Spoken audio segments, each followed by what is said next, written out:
देश विदेशमा हुने सबै नेपालीका लागि LightNepal.com।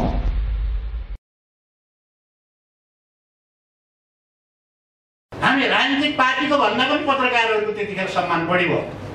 त्यत्रो सम्मान प्राप्त संस्थाहरूले आज आएर क्रान्तिकारीहरूको विषयमा बोल्नै नसक्ने, बोल्नै नहुने, अनि जो प्रतिक्रान्तिकारी छ त्यसको फोटो छापे मान्छे हेर्दा दिक्क भइसक्यो, कति छाप्नुहुन्छ अब सोच्नु।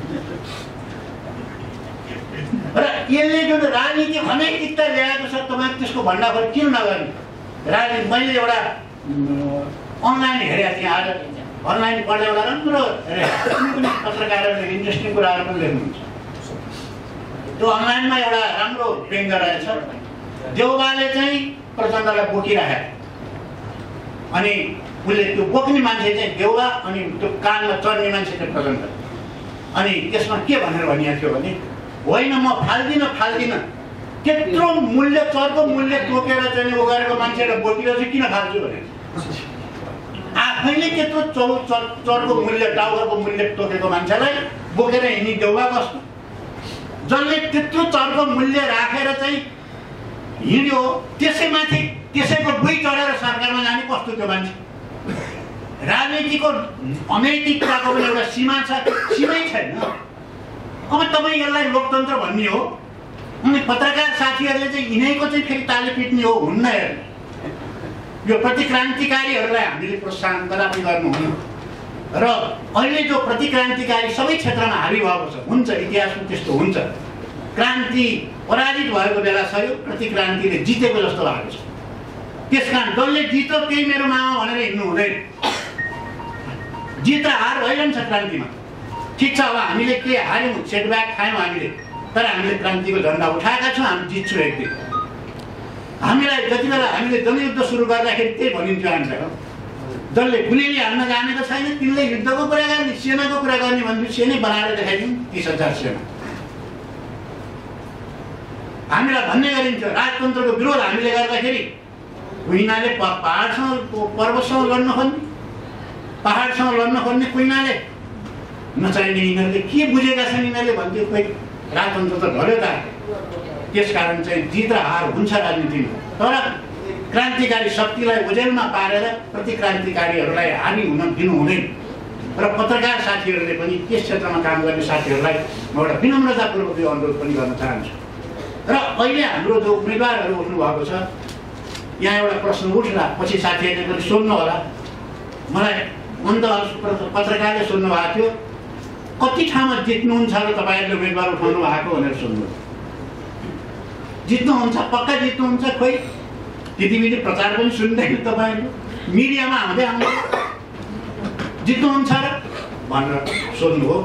मैले भने जित्नु त पक्का जितिहाल्यो, किनभने क्रान्तिकारीले त हार्नै जाने छैन, अनि कहाँ जित्न मात्रै जाने।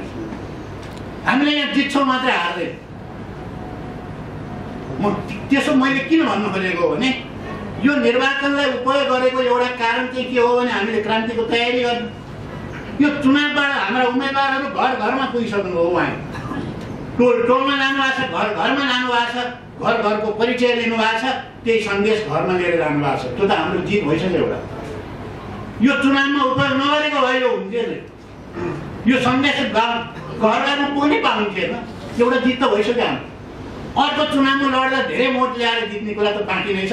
25 सिट जितिन्छ, अब हेरौँ होला, कोसिस गरिएको छ होइन। हामीले धेरै सिट जित्नै पर्छ भन्ने हाम्रो शर्त पनि होइन, हेरौँ, हामी पनि लागिराखेकै छौँ। र हाम्रो जित्ने के आधार छ त तपाईँले भन्दा कतिजनाले सोध्छन्। जित्ने आधार पक्का छ, एकदम जित्ने आधार छ। किन जित्ने आधार छ भने, यो चुनावमा उठ्ने चाहिँ अरू सबै जुन पार्टीहरू छन् तिनीहरू एउटा किताबमा छ। ती सबैले के भन्छन् भने, भोट हाल्नुहोस्, म कतिसम्म भन्छन् भने मान्छेले पत्याउँदैनन् भन्ने कुरा अलिकति लाज पनि लागेको छैन। मलाई उम्मेदवार बनाइदिनु भने हेर्नु होला, मेट्रो रेल कुदाइदिन्छु भन्छ एउटा,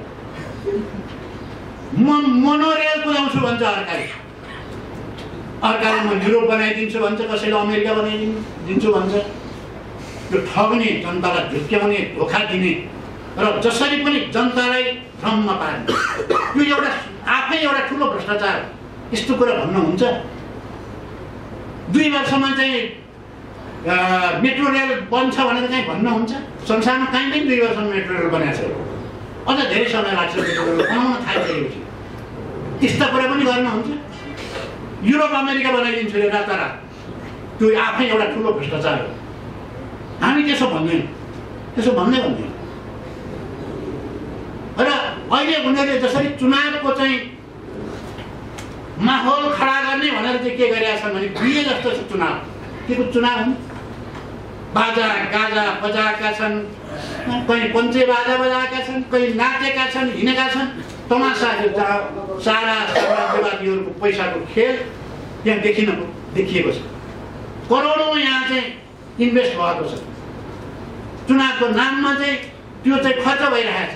त्यो तमासा जनतालाई देखाएर, झिलिमिली देखाएर, तमासा देखाएर भोट लिनु त भोटे मात्रै लिइहाल्नु। बाकसभित्र परोस् त देखाजा। शासक बन्ने हो उनीहरूको उद्देश्य। हामी त्यसो गर्दैनौँ। हामीसँग त्यो पैसा पनि छैन। त्यो चाहिएन भने त्यस्तो पैसा बनाउने पैसा हामीलाई चाहिएन। साम्राज्यवादीहरूबाट ल्याएको दलाल पुँजीपतिहरूको पैसा हामीले चाहिएन। र हामीलाई सहयोग गर्ने त सुकुम्बासीहरू, मजदुरहरू, किसानहरू छन्। बिचरा कति पो सक्छन्। अनि हाम्रा उम्मेदवारहरू चाहिँ भएदेखि दालमाको चिउरा खाएर प्रचार गर्न हिँड्छन्। त्यो हामीलाई खुसीको कुरा हो। एउटा पत्रिकाले दिएको छ, मलाई राम्रो लाग्यो त्यो मिलान। शीर्षक पढाएको थिएँ मैले हिजो एउटा दैनिकमा। घोषणा पत्र बेचेर चुनाव प्रचार गर्ने भनेको छ। एकदम ठिक्क गर्नु।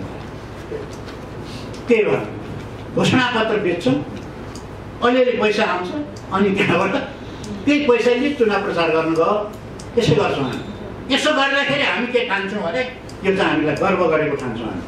मलाई एउटा याद पनि छ, रूपचन्द्र विश्वले त्यही गर्थे। पञ्चायतकालमा कमल थापासित विरुद्ध उनी उभिए लडेका थिए। म त्यतिखेर भूमिगत भए पनि रूपचन्द्र विश्वको भाषण भनेर सुन्न गएको। अनि यो हेटौँडाको मेन चोकमा उभिएर बेलुका भाषण गर्थे।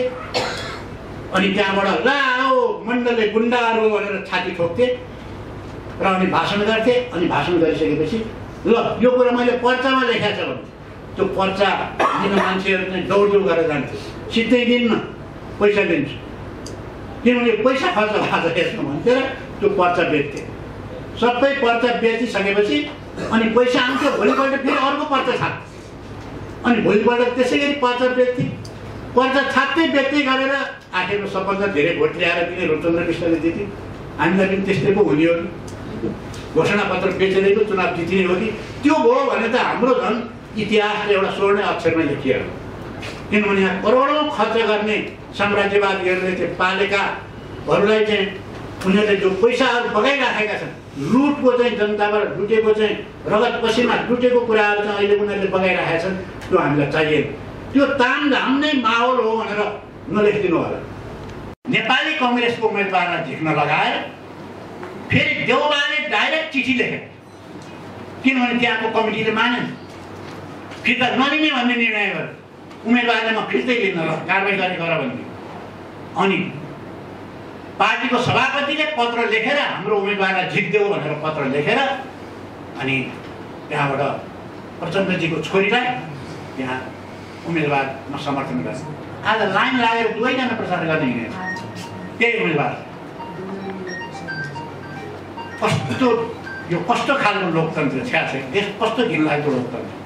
एकजना मेयरको उम्मेदवार उठाउनको निम्ति बाहिरबाट प्रधानमन्त्री अनि पूर्व प्रधानमन्त्री 3 पल्ट 4 पल्ट भइसकेको प्रधानमन्त्री र अब त्यो कुर्सीको लागि नजिकै आएर बसिरहेको प्रधानमन्त्री दुईजना प्रचार गर्न हिँडेका छन्। अनि हाम्रो उम्मेदवार, म तपाईँलाई भनौँ, कम्पिटेन्ट उम्मेदवार हामीले दिएका छौँ। महिला उम्मेदवार अम्बिका मुडवरीलाई। जनयुद्धको उहाँ चाहिँ साँच्चै लोकप्रिय नेता हो त्यहाँ चितवनको। उहाँ अहिले घर घर जानुभएको छ। उहाँप्रति सहानुभूति छ। अब कति ठुलो अन्याय हो भन्नुहोस्, के प्रतिद्वन्दिता हो त्यहाँ अब भन्नुहोस्। एउटा प्रधानमन्त्री जान्छ, करोडौँ रुपियाँ त्यहाँ बाँड्दै हिँड्छ, अर्को प्रधानमन्त्री त्यसको पक्षमा भाषण गर्छ। एक दुईवटा मिडियामा राम्रै व्यङ्ग्य पनि आएको छ।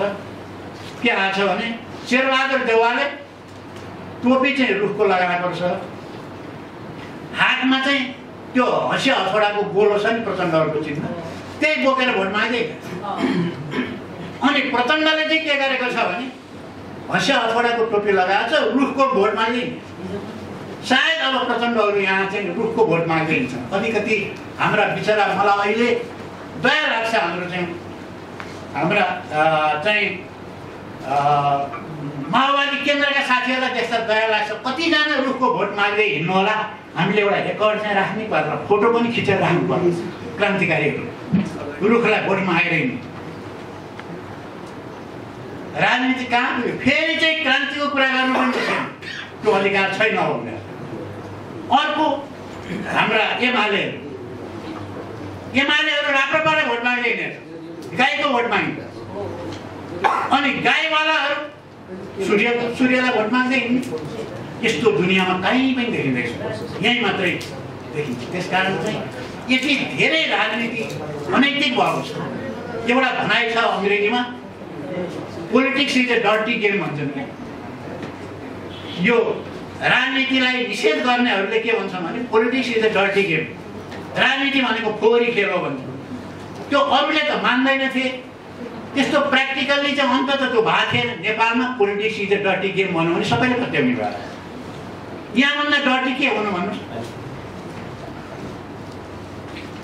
टाउकाको मूल्य तोक्नेले जसको विरुद्ध तोकियो त्यसलाई बोकेर हिँडिरहेछ।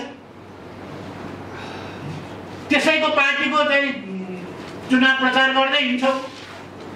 एक अर्कोले चाहिँ अर्को पार्टीका चाहिँ तिनै पार्टीका चाहिँ प्रचार गर्दै हिँडेका छन्।